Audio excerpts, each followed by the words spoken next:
Olá, internautas do Estação Brasília. Eu estou aqui com o professor Rafael Parente. Professor Rafael Parente, educador. Ele tem a PhD pela Universidade de Nova York e ele foi o secretário de Educação do Distrito Federal até os meados de 2018. Vai me ajudar aqui na entrevista com o professor Rafael Parente, o também professor Alisson Lopes. Alisson Lopes é professor da rede do Distrito Federal, ele é historiador e ele também é colunista aqui do Estação Brasília. Como vai, Rafael Parente? Tudo bem?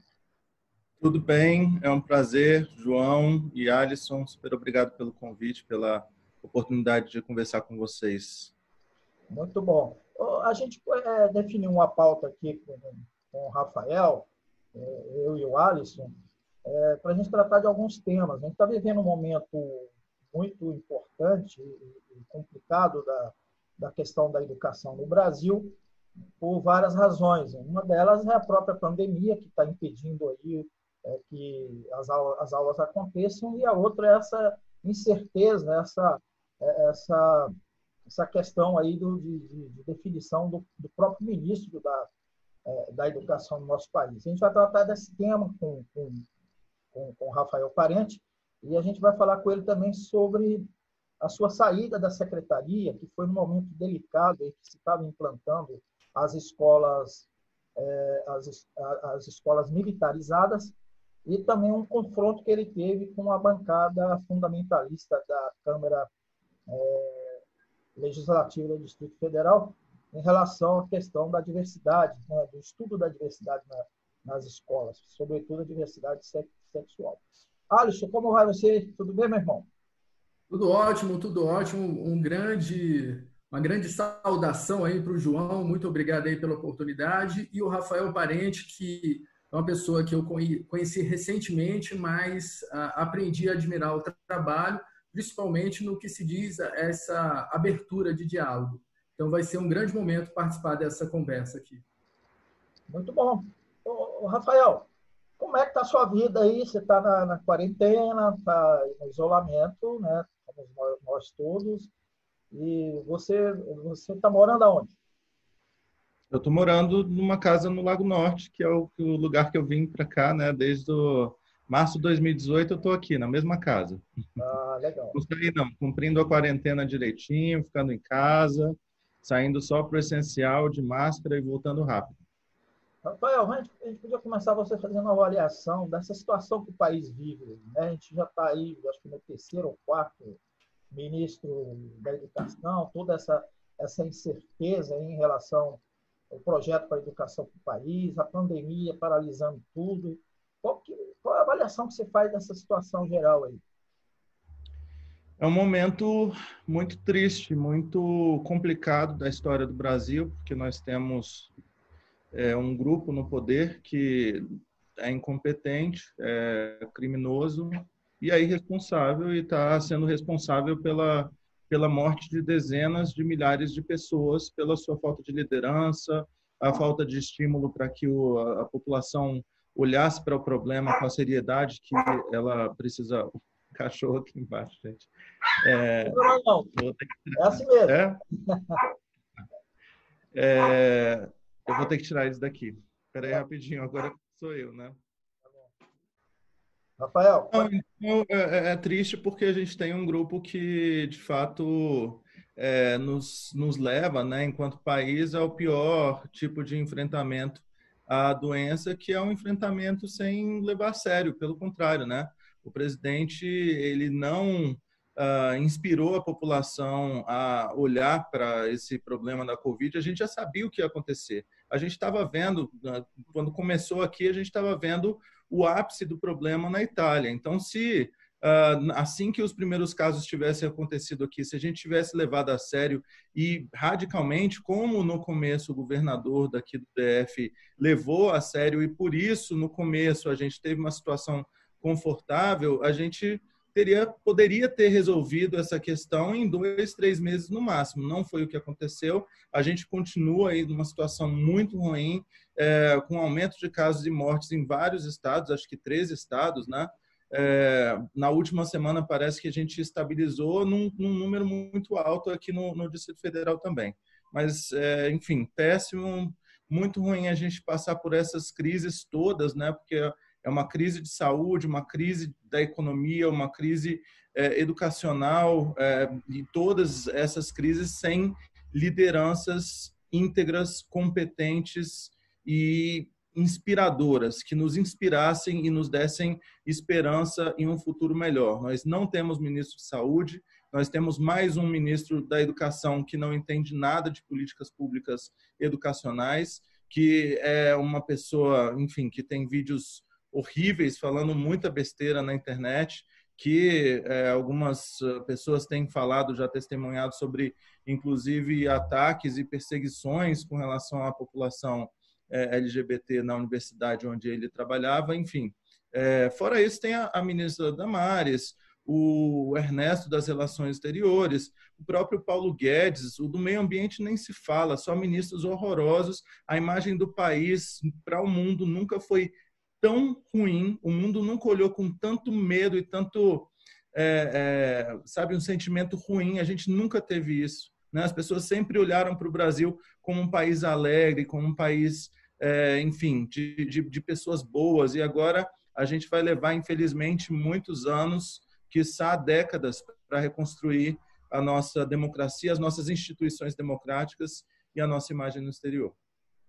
Olha, se você tinha pontuado algumas questões aí que ia fazer para o Rafael, fique à vontade.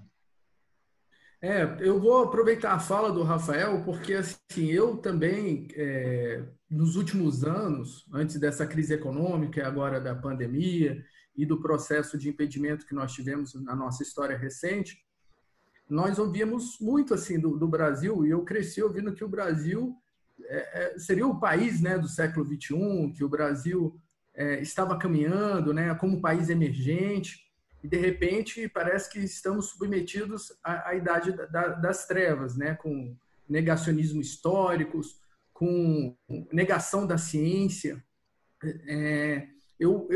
E a educação está dentro disso, né? Eu pergunto para o Rafael. Rafael, você acha que em 2022 nós temos condições de mudar esse cenário? E se temos condições também de reverter esse retrocesso que nós tivemos, que estamos tendo?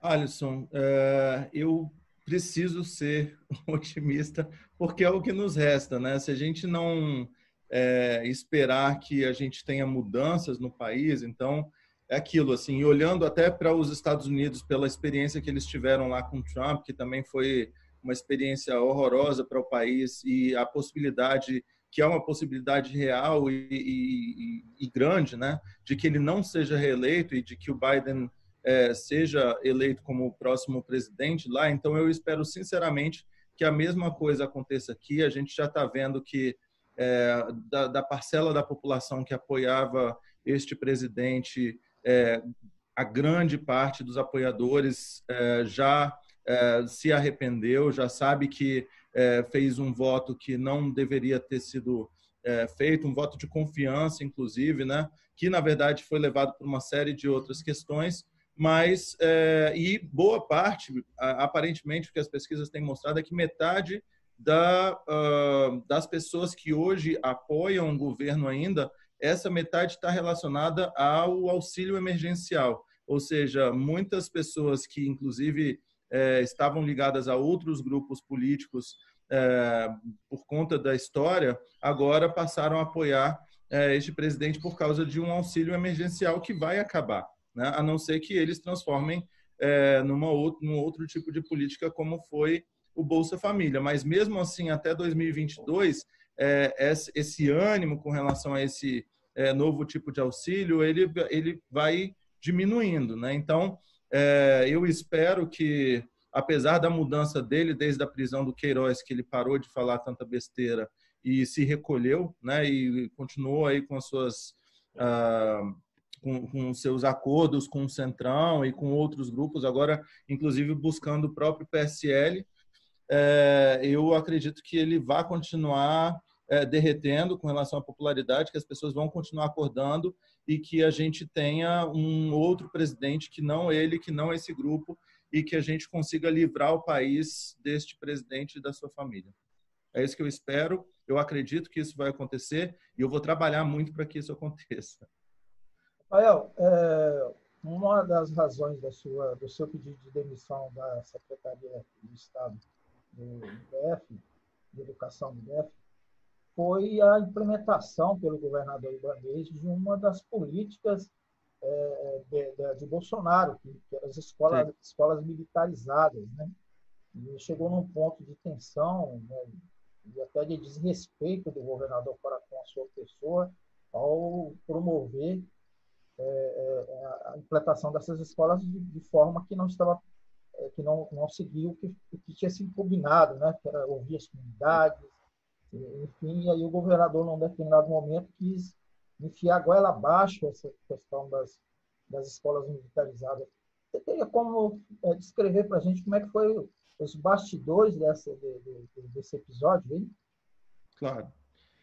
Bom, logo que o governador me convidou, e foi uma coisa muito rápida, eu acho que nem houve a conversa suficiente, mas as promessas que foram feitas era que, em primeiro lugar, a gente teria autonomia para implementar as políticas educacionais que nós considerávamos importantes, né?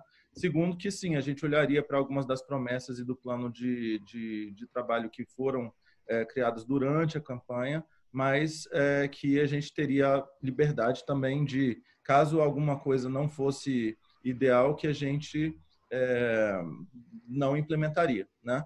E essa conversa sobre a questão das escolas militares desde o começo e uma promessa de que, caso a gente começasse a implementar como um exemplo para o Brasil, a gente teria acesso a muitos recursos do governo federal, né? Até a minha saída, esses recursos nunca vieram, inclusive era por causa disso que muitas coisas nas escolas militares, como os uniformes, por exemplo, estavam atrasados e a gente não sabia nem como resolver, porque estávamos contando com um recurso que havia sido ele tinha sido prometido pelo governo federal. Quando eu fui estudar a situação em novembro, dezembro ainda, o que eu vi? Que havia o batalhão escolar nas escolas que, em um dado momento da nossa história da rede aqui do Distrito Federal, havia 2 PMs para cada escola. E eles ajudavam a cuidar do acesso à escola, não permitir que roubos acontecessem e, de certa forma, ajudavam até a controlar a questão disciplinar dos alunos. E as escolas muito saudosas desse batalhão escolar, querendo, de fato, que esses batalhões retornassem. E a minha proposta para o governador e o grupo foi que, ao invés da gente investir em escolas, né, pontuais, que fossem escolas militares, que não é uma política pública adequada, não tem nenhuma significância, inclusive pela porcentagem de escolas militarizadas que a gente vê dentro de um universo de escolas do Distrito Federal e do Brasil. Então, é uma política que você investe muito, tem pouquíssimo retorno, até por conta da porcentagem de escolas e alunos. Mas, como tinha esse acordo e essa promessa do governo federal, foi algo que eu entendi que eu deveria apoiar, enquanto um cargo de confiança. Eu assumi um cargo de confiança, eu era o secretário de Educação e prestava contas e, obviamente, deveria ser até leal ao governador.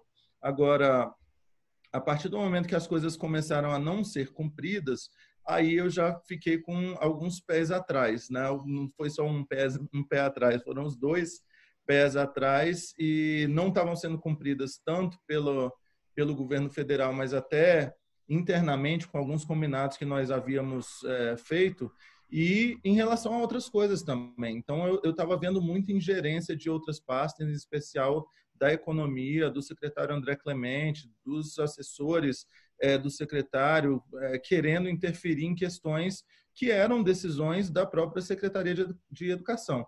Então, em pouquíssimo tempo, eu entendi que a educação não era tão prioridade assim para esse governo, que essas ingerências elas iam continuar e até a vontade de controlar algumas áreas da Secretaria de Educação e que talvez a minha permanência não fosse tão sustentável assim, por mais que a gente estivesse fazendo um bom trabalho, a população aprovando, né, em todas as pesquisas de aprovação que eles mandavam para a educação sempre estava muito superior em relação às outras áreas do governo, e eu achei que por conta disso a nossa permanência fosse estar garantida, né? Tanto é que eles me colocavam muito também para aparecer na TV e para dar entrevistas, porque isso influenciava a popularidade do governo e a popularidade até do próprio governador, né? Então, eles começaram a usar essa influência e aí eu achei que a gente estava garantido, mas não. E quando chegou nesse caso fatídico aí do governador dizendo que não ia acatar a decisão das comunidades escolares, que foi algo também combinado entre nós, inclusive com o Ministério Público, eu achei que era o momento exato, mas não foi a única coisa que levou à minha saída. A relação entre nós e com outras partes do governo já estava se desgastando muito rapidamente, mas esse foi o estopim. E eu mandei um recado para ele falando que se não houvesse espaço para outra conversa e para ele voltar atrás, que a minha permanência no governo não se daria porque faltaria clima, né? E eu não conseguiria permanecer indo contra a vontade das comunidades escolares. E foi aí que eu recebi uma ligação à noite, né, de um jornalista falando, olha, o governador ligou aqui para a gente e disse que você está exonerado. E aí eu fui para as redes sociais e disse, então, eu agradeço o governador pela exoneração, porque realmente eu não ia voltar atrás. Eu não ia querer ficar se essa decisão das comunidades escolares não fosse acatada. Rafael, logo que o seu nome foi divulgado, houve muita resistência de um setor conservador, né? Eu digo até mais do que conservador, reacionário, onde colocaram questões pessoais suas e depois atacaram uma política que a gente tem tentado, em respeito à diversidade, as questões das relações raciais e da orientação, da diversidade. Existe uma polarização, né, reflexo do que nós estamos vivendo na sociedade, e aí, de forma falaciosa, se vendem que existe um projeto de ideologia de gênero, né? Nem existe, né? Isso nem existe, ideologia de gênero não existe.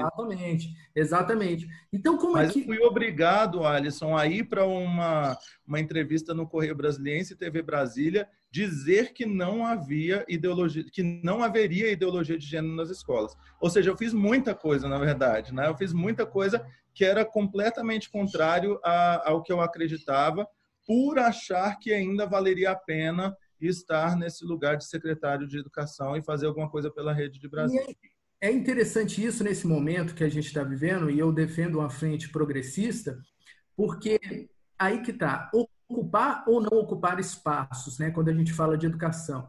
E você foi valente, como você falou, e no sentido de que de fazer através de uma política legítima, né, para estabelecer boas práticas, combater isso, né? Que como eu concordo contigo, não existe isso, é uma falácia, é uma mentira de que entender que se tem uma ideologia de gênero e que isso, e na verdade a gente tem uma sociedade brasileira tem agredido muito a comunidade LGBTI, não é?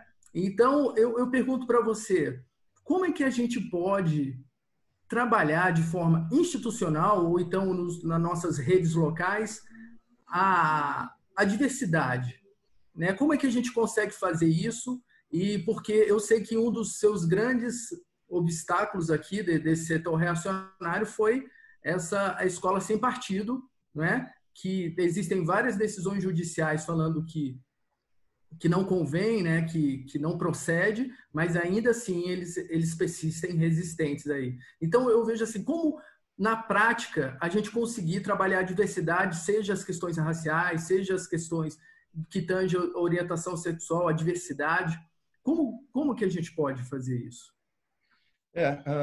A gente tem, infelizmente, um sentido, né, um retrocesso no Brasil, inclusive em relação a isso, porque nós somos um país muito diverso em relação a várias questões, inclusive a miscigenação de etnias, né, a nossa história que teve aqui, a gente teve primeiro os povos originários, e depois a vinda dos portugueses, depois eles trouxeram os negros, né, da África, e depois também a gente teve outros povos vindo, né, como os japoneses. Também a gente teve uma entrada muito grande de japoneses vindo para o Brasil. Enfim, a gente é um país misturado, é um país diverso, é um país do tamanho de um continente, e a gente, por muito tempo, conseguiu entender que essa diversidade, e toda e qualquer tipo de diversidade, é uma força, né? É uma força porque a gente cresce com diferente, porque a gente aprende mais com diferente, porque a gente se torna muito mais criativo e muito mais para frente, eu acho, muito mais moderno a partir da nossa diversidade, a partir de pessoas e pensamentos diferentes. Quando eu conversei, e aí, obviamente, teve questões relacionadas aí à deputada Bia Kicis e, enfim, setores mais conservadores mesmo, que foram para as minhas redes sociais e descobriram aquilo que estava aberto para todo mundo, que eu tinha falado a minha opinião sobre Bolsonaro, que eu achava que ele era um fascista e que eu não achava que ele deveria ser eleito, né? E descobriram também em todas as minhas redes sociais que, enfim, que eu sou homossexual, que eu era casado com um homem, e essas coisas todas passaram a ser compartilhadas, e ela, inclusive, marcou uns protestos e tal, que quando muito tinha, sei lá, 15 pessoas, né? Protestos contra a minha nomeação. Isso foi antes, inclusive, da nomeação. Então, ela queria que eu caísse antes de entrar, mas ela não conseguiu isso. Nesse aspecto, o governador foi muito bacana, falou, fica tranquilo, não tem essa pressão, sabe? Eu vou enfrentar isso e você vai ser o meu secretário de Educação. Então, nessa parte, eu me senti muito apoiado e defendido, até protegido pelo governador ibanês. Com relação à escola sem partido, conversamos com ele também, e aí aquela história. Bom, primeiro que existem ideologias diferentes e não existe, infelizmente ou felizmente, a possibilidade da gente ter um discurso neutro, em lugar nenhum, e nem nas escolas, né? Agora, o que os professores de fato não podem fazer é falar, olha, eu sou desse partido aqui e eu acho que todo mundo tem que ser desse partido e todo mundo tem que votar desse jeito e todo mundo tem que pensar da forma que eu penso. Eu falei isso para eles. Eu falei, olha, nós, educadores, nós precisamos ensinar os nossos alunos a pensar de forma clara e de forma crítica e saber quem que está tentando influenciar a gente, de que forma.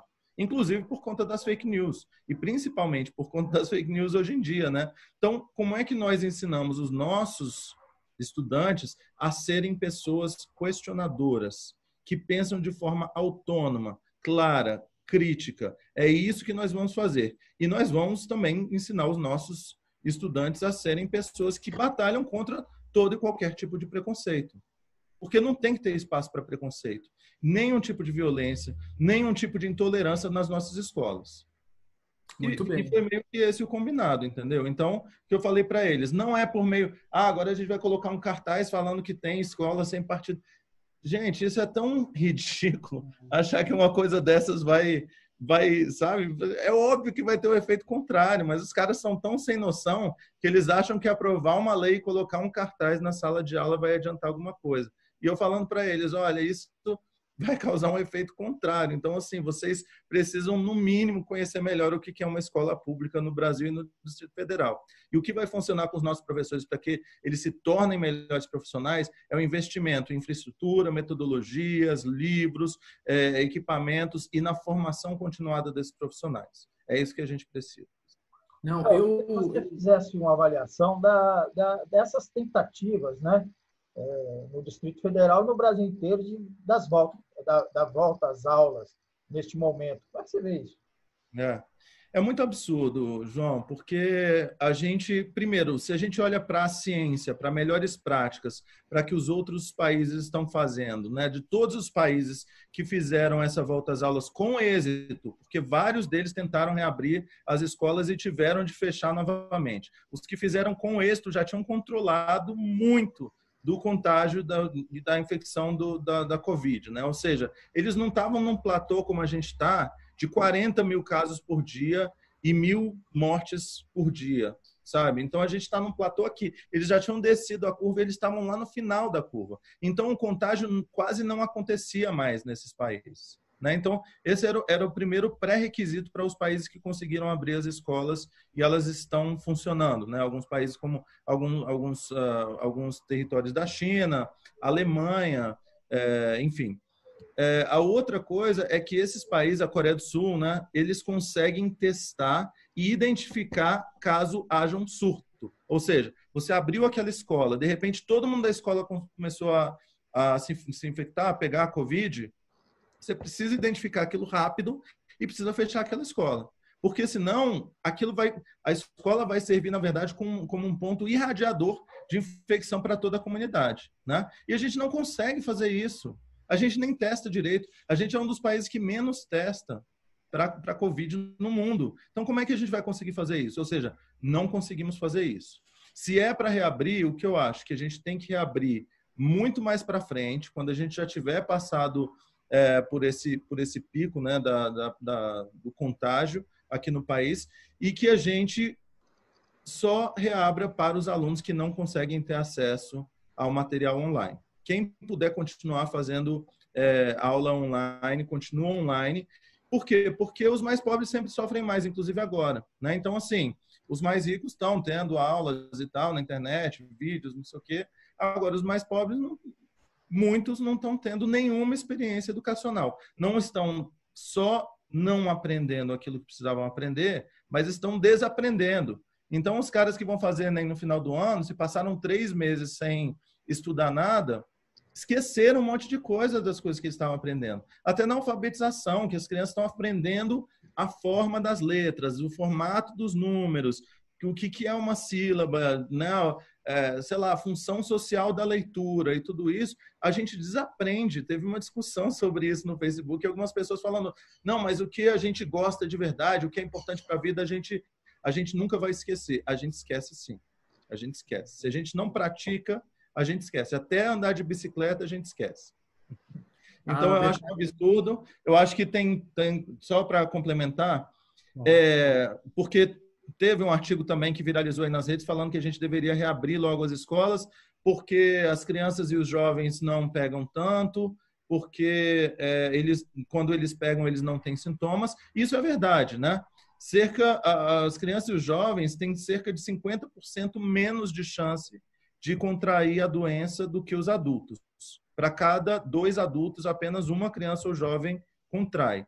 E quando tem, os sintomas geralmente são leves. Mas nós temos 700 crianças e jovens que morreram por Covid no país. E se fosse da nossa família, a gente ia sofrer bastante. A gente precisa lembrar disso, né? Não, inclusive... Só que, desculpa, só para terminar, Alisson, a gente não sabe, ninguém sabe no mundo o quanto que as crianças podem servir de vetores para outras pessoas, outros adultos e velhos, né? E terceira idade, etc.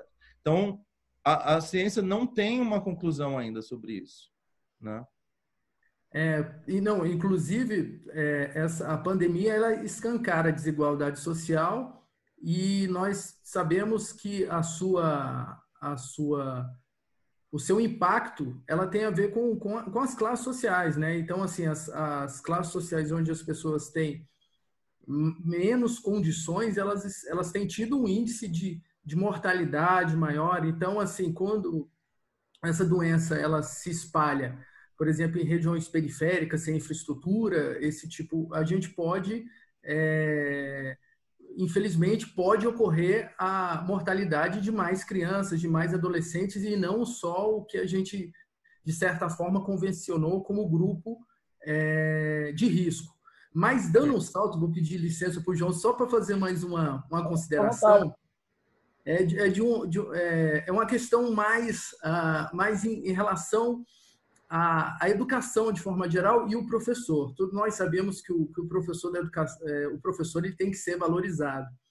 E, de forma geral, não é, né? Desde do ensino superior, e às vezes a impressão que eu tenho, menos ainda da educação básica. E a educação básica, principalmente ali nas séries iniciais, são fundamentais, não é? Porque ali é onde é que vai dar a base, inclusive, para o estudante ele chegar na academia, chegar na universidade. E aí eu vejo, Rafael, você é um acadêmico também, uma pessoa da academia, e, por favor, me corrija, mas assim, eu ainda acho que existe um abismo em relação à formação dos profissionais da educação quando tem essa ponte para... quando se termina ali, o estudante ele está sendo preparado para ir para o ensino superior, e muitas vezes parece que existe esse distanciamento, tanto muitas vezes academicamente, em relação ao que se ensina no ensino médio, no ensino fundamental e o que vai ser cobrado na academia, e também em relação à desvalorização do professor da educação pública básica, da educação básica de forma geral, mas pública também, em relação ao profissional universitário. Como hoje, quando escolhemos a profissão, eu por acaso escolhi a minha profissão, quando você fala assim, olha, eu sou um professor da educação básica, convicto, né? Muitas vezes as pessoas olham assim, poxa, esse cara aí não tem uma preparação, esse cara, né? Olha como se fosse uma coisa menor. Então, dentro dessa pergunta, eu queria saber sobre a valorização, sem querer ser muito prolixo, e como também a gente pode fazer essa ponte do ensino médio, do final ali da educação básica para o ensino superior, também pegando essa teoria e botando em prática. Tá. Tem algumas questões, Alisson, que eu acho que estão sendo corrigidas aqui no Brasil. Uma delas é o quanto a nossa academia é excludente, inclusive na forma como escreve, né? Então, a gente acredita, por alguma razão, que todos os grandes pesquisadores e acadêmicos, eles precisam escrever muito difícil e com várias palavras, enfim, forma prolixa, né? E isso a gente precisa lembrar que isso já cria um distanciamento entre o trabalho da academia e o brasileiro médio, que não tem acesso e não vai conseguir entender aquele texto. A gente precisa lembrar que só 10% dos alunos que terminam o ensino médio aprendem aquilo que deveriam em língua portuguesa e matemática, ou seja, 90% dos jovens sabe muito pouco, inclusive de interpretação de texto, quando termina o ensino médio. A nossa situação é catastrófica no Brasil com relação à educação. E isso não está relacionado só à questão dos nossos professores, que não são valorizados, não tem infraestrutura, não tem livros, não tem, enfim, equipamentos, né? Não tem um tempo, nem um espaço ideal para fazer o seu planejamento de aula. Mas isso, então, da academia, eu acho que algumas pessoas já estão se dando conta e começando a escrever de uma forma mais clara, simples e direta, para incluir mais leitores da nossa população. A outra coisa é que muitos também construíram castelos, né?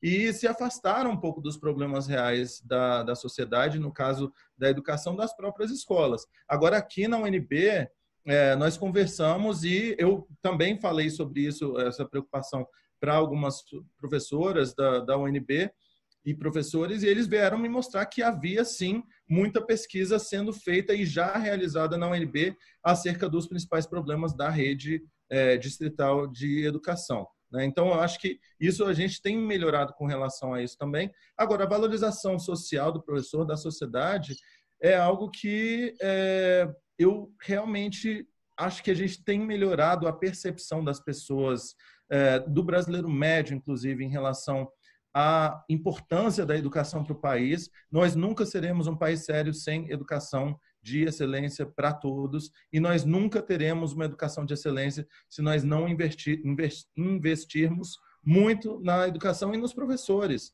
Os professores precisam de ótimos salários, eles precisam de boas condições de trabalho, eles precisam ser conhecidos socialmente. Né? Porque tem muitos países, inclusive, que você pode até não ter um salário super alto para os professores, mas a sociedade em si tem um respeito e uma admiração e uma gratidão enorme pelos professores. Então, a gente precisa fazer essa mudança na nossa sociedade. A gente precisa de bons salários e a gente precisa que todos no Brasil, assim como no Japão, vejam um professor e abaixem e sejam gratos, sabe? Porque são os verdadeiros guerreiros, né?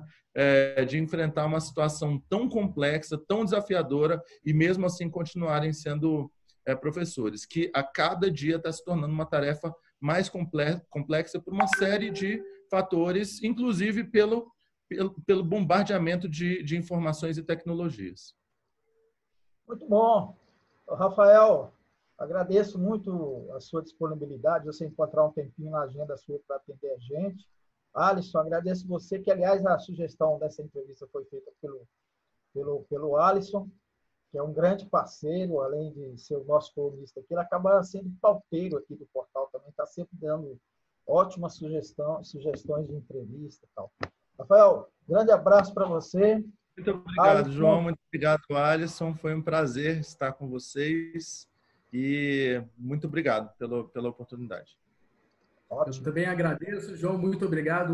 O Estação Brasília tem sido um espaço democrático e plural, e eu deixo aqui com a provocação ali ao Rafael Parente, que é um amigo recente, mas ele tem que assumir esse protagonismo de ser um articulador numa frente progressista. Te faço essa provocação.